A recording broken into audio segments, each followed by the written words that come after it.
माला बनाने वाले, सुंदरीकरण करने वाले, लेकिन कर्पूरी साहब को चाहने वाले, भारत रत्न देने वाले और उनको अपना आदर्श मान करके चलने वाले संघर्षशील युवा साथियों, बड़े बुजुर्गों और पूरा संघ ने जब चाहा, सुंदरीकृत हुआ, प्रतिमा लग गई, उद्घाटन हो गया, तो फिर इसको भटकाने की साजिश कहां से आ गई?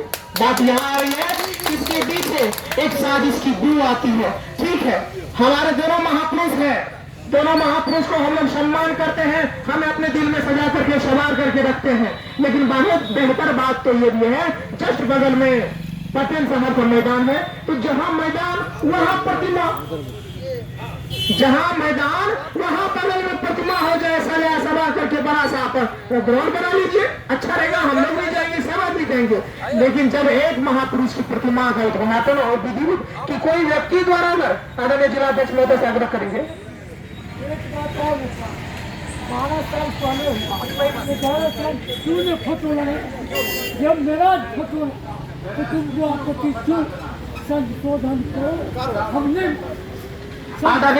आदरणीय जिलाध्यक्ष महोदय पुनः उसी बात को समर्थन देने के लिए अपनी बात को रख रहे थे। उन्होंने कहा 12 साल पहले जब वो स्वीकृत हुआ पटेल साहब के नाम से चौक, तो कहां से गए थे वो लोग, और जब हमारा आज चौक का सुंदरीकरण हो गया, उसमें भव्य प्रतिमा लग गया, उसका उद्घाटन विधायक जी और भाजपा नेता आदरणीय आलोक बाबू के द्वारा हो गया, तो फिर ये साजिश की बू आ रही है, साजिश की कहीं से वो बातें आ रही है। इसलिए हम कर्पूरी के चाहने वाले, अपने अधिकारों के लिए लड़ने वाले, जब हम अपने कर्पूरी साहब की प्रतिमा को नहीं बचा पाएंगे तो अपने अधिकार को कहां से बचाएंगे?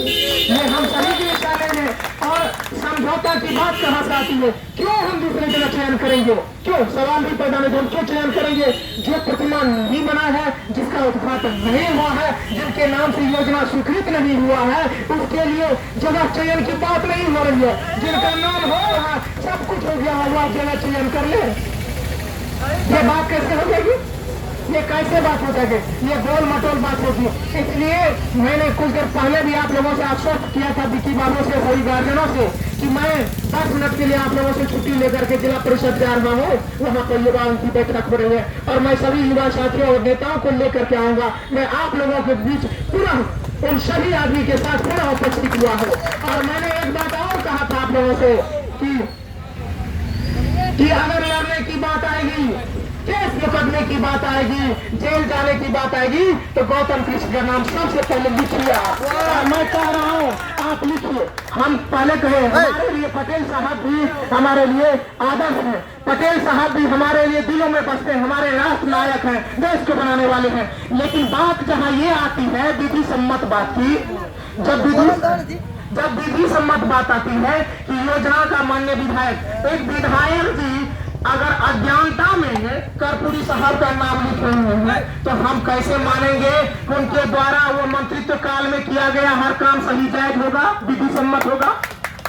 तब आप वापस लीजिए अपनी बात को कि मेरे कार्यकाल में किया गया अनुशंसा, मेरे कार्यकाल में भी मंत्री रहते हुए की गया फाइल पर अनुशंसा सब का जांच करवाया जा सकता, हो सकता है कि मेरे अज्ञानता में कुछ भी हुआ है। आप बिहार सरकार के मंत्री रहे हैं और अभी उपसभापति ना अभी भाई, आप इतने बड़े जिम्मेवार पद